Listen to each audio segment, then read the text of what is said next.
가라라고 하는 제목으로 말씀을 전합니다. 이 가는 것에 첫 명령을 받은 자가 아브라함이었습니다. 이 간다라고 하는 것이 가지고 있는 여러 가지의 면이 있는데, 이 가는 성격이 오늘 본문에 두 가지가 나오고요, 또 가는 목적이 오늘 본문에 두 가지가 나옵니다. 가는 성격, 가는 목적, 이 두 가지가 있습니다. 첫 번째, 이 가는 성격은 이것입니다. 익숙하고 편한 데서 떠나 가라라고 하는 것입니다. 익숙하고 편한 데서 떠나가라는 뜻입니다. 자기의 컴포트 존에서 떠나가라는 뜻입니다.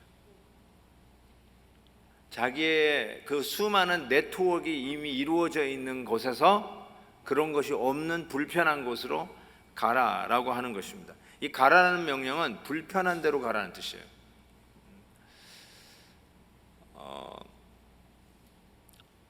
라스베가스 그쪽에 이게 시니어 은퇴 타운들이 이렇게 많이 있어가지고 나는 여기에 많이 오시는 줄 알았더니 저기 라스베가스 쪽으로도 은퇴하시는 분이 많이 간다고 들었습니다.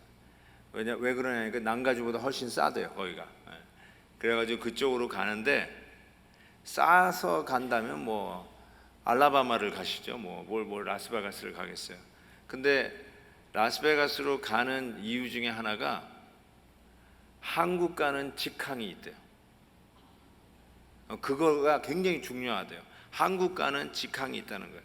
이게 뭘 얘기하냐면, 우리가 떠나온 조국이라 하면 안 되죠. 떠나온 우리 고국을 생각할 때 항상 자기가 떠나온 고향을 생각한다는 거예요. 그래서 그 고향과 연결된 것이 그렇게 중요하다는 거예요. 그런데 오늘 말씀 보세요. 너는 너의 고향과 친척과 아버지의 집을 떠나 내가 네게 보여줄 땅으로 가라. 가장 컴포터블한 곳에서부터 떠나가라라고 하는 것입니다. 우리는 겨우 불편한 데서 정착을 했더니 또 가라고 하는 명령을 받은 것입니다. 이제 미국에서 살만하더니, 이제 좀 미국에서 정착을 했나 싶더니 또 낯선 곳으로, 불편한 곳으로 떠나가라고 하는 명령을 받습니다. 가라라고 하는 이 명령은 항상 더 좋은 데로 가라, 더 멋진 곳으로 가라, 더 형편이 좋은 데로 가라가 아니라 불편한 곳으로 가라는 뜻입니다. Get out of your comfort zone. Get out of your security zone.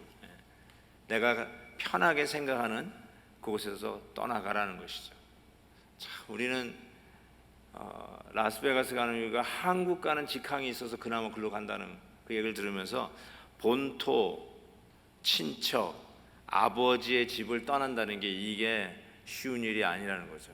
불편한 대로 가라라고 하는 것입니다. 군자대로행이라고요. 우리 성도들은 성도 좁은 길입니다. 성도 좁은 문입니다. 그게 우리 성도들이 가는 길이라고 주님은 산상설교에서 말씀해 주셨습니다. 그런 의미에서 어쩌면 이 가라라고 하는 명령은 항상 불편하고 익숙하지 않고 어떤 미개척지를 향해서 가는 모습이라고 생각할 수 있습니다. 루마니아, 들어는 보셨겠지만 올림픽 체조 선수 코마니치, 그 코마니치 선수가 루마니아 선수예요. 젊은 분들은 모릅니다. 그때 처음 들어봤던 나라. 그리고 장기 이 독재자에 의해서 이 나라가 유린되었고 참 백성들이 신음했던 그 나라. 이제 막 신생국가 같이 유럽에서는 제일 처진 나라 중에 하나이지만 다시 일어나려고 하는 그 나라에 솔선수범 스스로 가시겠다고, 그 불편한 데 가시겠다고. 미국에서 있으라고 본사에서 얘기하는데도 스스로 그곳으로 가시겠다고. 왜요? 바로 이 명령이죠. 가라라고 하는 이 명령을 받으셨기 때문에 그렇습니다. 이 가라라고 하는 두 번째 성격은 마지막으로 얘기하겠습니다. 근데 이 가라라고 하는 이 명령에 두 가지 목적이 있습니다. 첫 번째 목적이 2절과 3절에 나오는데 복이 되라라는 것이에요. 왜 가느냐? 복이 되라. 너 자신이 먼저 복이 되라. 그래서 2절 3절을 보면 내가 너로 큰 민족을 이루어 네게 복을 주어 내 이름을 창대하게 하리니 너는 복이 될지라. 그래서 땅의 모든 족속이 너로 말미암아 복을 얻을 것이다. 복이 되라. 복이 되라. 복이 되지 않으면 갈 수가 없어요. 그래서 이 가라라고 하는 이 목적의 첫 번째는 여러분 스스로가 복이 되는 것을 확인하라는 명령이라고 할 수 있어요. 우리 김병주 장로님 기도하면서 우리 서집사님 또 우리 서권사님이 섬기셨던 그 모습을 잠시 언급을 하시는데 복이었어요. 아, 저분들은 우리 교회의 복이었구나. 그걸 확인하는 시간이었어요. 복이니까 선교 현장에서도 복이 되라라고 파송하는 것이죠. 이게 정말 중요한 모습입니다. 내가 복이 되지 아니하고는 내가 파송받은 현장에 그 백성들에게 복이 될 수 없는 것이죠. 그런 의미에서 지난번 우리 사도행전 강해를 하는 가운데 바울과 바나바를 선교사로 파송했던 그 안디옥 교회, 금식하며 그리고 그 교회의 담임 목사와 부목사라고 이야기할 수 있는 가장 출중한 검증된 엘리트 중의 엘리트, 즉 그 교회의 복이라고 이미 검증된 자를 파송하여 이웃에 바로 선교 현장에 복이 될 것을 말씀하는 것이 바로 이 선교라고 이야기할 수 있을 것 같습니다. 복이 되라. 내가 복덩어리라는 것을 믿으십니까? 여러분은 우리 베델교회 복덩어리십니까? 아니면은 제가 한번 뭐라고 얘기했죠? 덩어리입니까? 씨앗입니까? 한번 그런 제목으로 설교했던 기억이 나는데 다 까잡수셨을 거라고 생각을 합니다. 그냥 골칫덩어리, 암덩어리가 아니라 우리는 복덩어리입니다. 아멘. 이 복덩어리가 선교 현장에 갈 때 그 나라를 축복하는 복의 근원이 된다는 사실입니다. 그래서 가라라고 하는 이 목적은 복이 될 것이며 그 현장에 가서 복이 근원이 되라. 그들을 축복하는 복덩어리가 되라는 것이죠. 두 번째 목적이 있습니다. 가라고 하는데 두 번째 목적이 있어요. 그 말은 같이 예배를 드리기 위해서 가라라고 하는 것이에요. 그 현장에서 같이 예배 드리기 위해서. 7절 8절에 오늘 본문 말씀 읽었는데 보면 여호와께서 아브라함에게 나타나 이르시되 네가 이 땅을 네 자손에게 주리라 하신지라. 자기에게 나타나신 여호와께 그가 그곳에서 제단을 쌓고 거기서 베델 동쪽 산으로 옮겨 장막을 치니 서쪽은 베델이요 동쪽은 아이라. 그가 그곳에서 여호와께 제단을 쌓고 여호와의 이름을 부르더라. 이렇게 얘기했어요. 여호와 하나님께서 가라라고 하셨던 이 말씀에는 네가 그곳에 그냥 가서 뭐 땅을 파고 농사를 지어라, 농사가 목적이 아니라 너는 그곳에 가서 제단을 쌓고 여호와의 이름을 부르라. 예배예요, 예배. 그래서 선교의 정의를 이렇게 내리신 분이 있어요. 예배가 없는 곳에 예배가 있게 하는 것. 예배가 없는 곳에 예배가 있게 하는 것. 이게 바로 선교의 정의라고 이야기할 수 있습니다. 정확합니다. 병원이 없는 곳에 병원 짓는 거, 학교가 없는 곳에 학교를 짓는 것이 선교라고 이야기하는 게 아니라 예배가 없는 곳에 예배가 있게 하는 것. 우리 서영렬 집사님, 서권사님 그곳에 교회를 세우기 위한 기도가 계속 이어져 있고요. 비전 출입에 바로 교회 설립 예배를 제가 이미 드리고 왔습니다. 앞으로 예배가 여기 있을 걸 믿고 설립 예배를 드리고 왔어요. 아멘입니까? 그래서 그때 이미 내다봤어요. 이곳에 교회가 있을 것이다. 그를 위해서 하는 것이죠. 우리가 배모로 나가든 어떤 모습으로 나가든 우리 성도들이 어떤 현장에 출장을 나갔건 해외에 다시 지 회사에서 근무를 하든 우리의 목적은 그 현장에서 예배가 없는 곳에 예배가 있게 하는 것, 그게 바로 선교의 목적이라고 할 수 있고 선교의 정의라고도 얘기할 수 있어요. 출애굽은 여러분 알다시피 우리 구원의 시그니처라고 할 수 있어요. 우리가 구원받은 모습을 상징적으로 나타내는 대사건이 출애굽, 엑소더스라고 이야기할 수 있습니다. 그런데 그 출애굽 시키면서 하나님께서 모세에게 주신 말씀이 출애굽기 5장 1절에 나옵니다. 출애굽의 목적이 뭐냐? 모세와 아론이 바로에게 가서 이르되 이스라엘의 하나님 여호와께서 이렇게 말씀하시기를 내 백성을 보내라. 그러면 그들이 광야에서 내 앞에 절기를 지킬 것이니라. 내 백성을 보내라. 그러면 그들이 드디어 자유하게 되리라. 가 아닙니다. 내 백성을 보내라. 그러면 그들이 새 땅에서 잘 살리라. 그게 아닙니다. 내 백성을 보내라. 그러면 민주주의를 이룰 것이다. 가 아니라 내 백성을 보내라. 엑소더스 출애굽시켜라. 왜요? 그곳에서 내 절기를 지키라. 예배죠, 예배. 구원을 상징하는 엑소더스 출애굽이 왜 이루어졌는가? 가서 내 백성이 나를 섬길 것이다. 예배할 것이다. 예배가 출애굽의 목적이었어요. 너무너무나 중요한 말씀이에요. 제가 항상 하는 말, 예배만 드리면 다냐? 라고 비판하는 분들에게 맞아요. 예배만 드리면 다예요. 근데 예배를 제대로 못 드려서 그렇죠. 제대로 드리면, 전심으로 드리면, 하나님의 영광의 임재가 있는 그 예배를 드리면 답니다. 그 안에서 다 이루어져요. 그 안에서 하나님이 힘주시고, 그 안에서 동기부여 주시고, 그 안에서 교회가 살아나고, 그 안에서 죽었던 성도들이 살아나고, 그 안에서 하나님의 부르심과 뜻을 분별하여 하나님이 원하시는 일에 거하는 성도들로 구름대와 같이 일어나는 하나님의 군대를 이루는 일이 어디서 일어나는가? 예배를 제대로 드리면 그 현장에서 일어날 줄 믿습니다. 예배예요, 예배. 천상의 예배를 창문을 열어 우리에게 보여주신 요한계시록 4장에 보면 요한 사도에게 이리로 올라와라 그래서 천상의 예배를 보는데 천상의 예배의 모습을 이렇게 보여요. 앉으신 이의 모양이 벽옥과 홍보석 같고 예수 그리스도를 지금 표현하는 건데 또 무지개가 있어 보좌를 둘렀는데 그 모양이 녹보석 같더라 이런 표현이 있습니다. 여러분 이게 천국의 모습이에요. 우리 주님의 모습이에요. 여기에 나오는 벽옥, 홍보석, 녹보석 우리 여성들이 다 좋아하는 것들로만 이렇게 가득 차 있는데 난 이게 뭔지를 모르겠어요. 아시나요?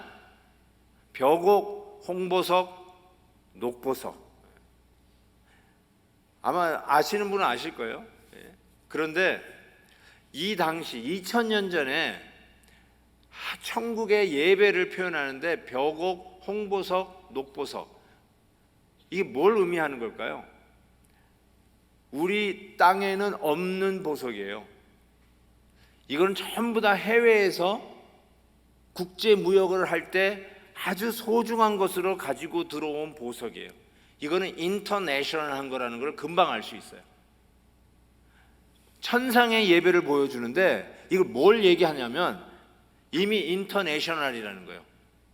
천상의 예배는 인터내셔널이에요. 한국 백성만 모여서 예배 드리는 게 아니에요.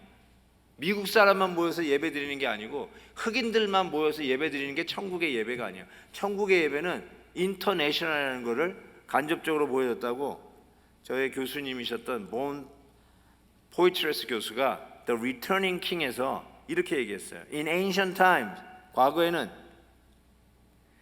이 왕이라고 할지라도 이와 같은 이 진귀한 보석들을 얻기가 쉽지 않았대요.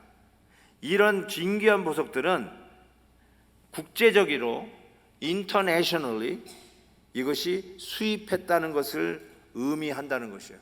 이게 바로 하나님을 예배하는 그 보좌에서 꾸며진 모습은 인터내셔널한 예배인 것을 이미 보여주고 계세요. 모든 족속, 모든 백성, 모든 방언이 하나님 앞에 모여서 그 보좌 앞에 모여서 하나님 앞에 올려드리는 이 천상의 예배를 사도 요한이 보는 거예요.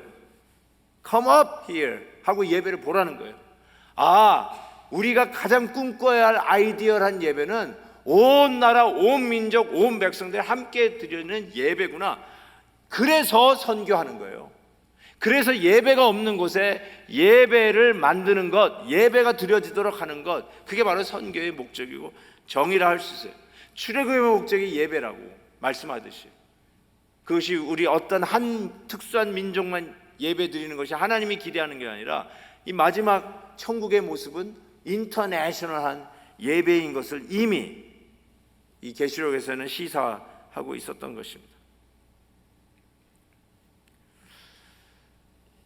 가라라고 하는 이 명령에 두 가지 성격과 두 가지 목적이 있다고 말씀드렸는데, 첫 번째 성격은 뭐라고 그랬죠? Get out of your comfort zone.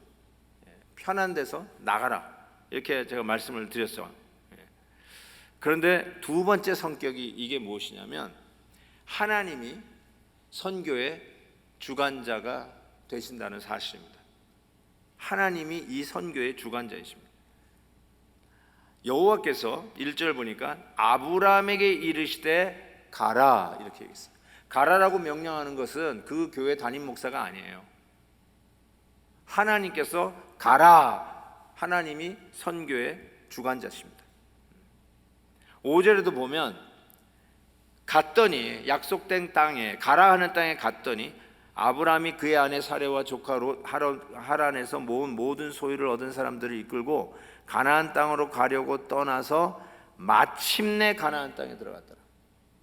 여기 마침내에다 제가 하이라이트 했는데 결국 하나님이 하셨다는 뜻이죠. Finally. 갈대아 우르에서 가다가 하란에 멈춰 있는 이 아브라함의 가족을 마침내 가나안까지 끌어내리는 주체가 누구냐? 하나님이셨다는 뜻이에요. 7절, 여호와께서 아브라함에게 나타나 이르시되 내가 이 땅을 네 자손에게 주리라. 드디어 가나안 땅에 온 아브라함에게 하시는 말이에요. 여호와께서 하신 말이 이 자손을 너에게 주리라. 하나님이 하셨어요. 이 땅을 너에게 주리라.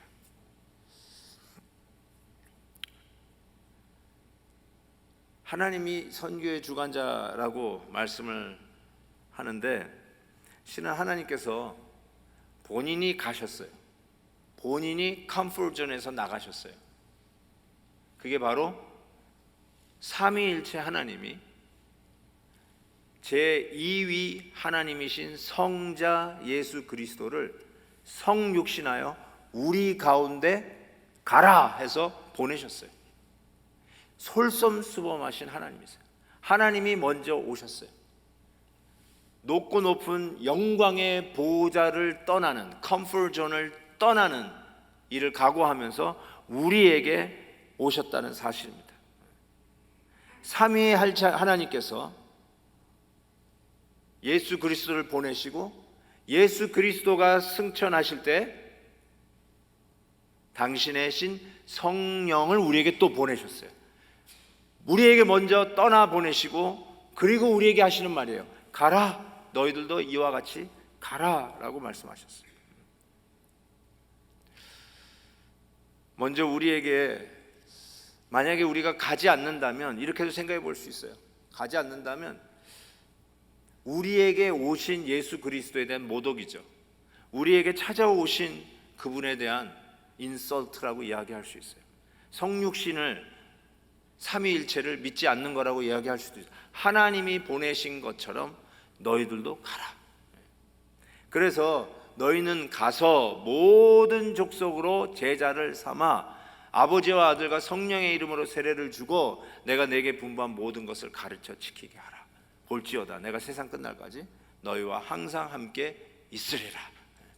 가라, 가라 명하신 그 하나님은 친히 가신 분이셨어요. 친히 우리에게 오셔서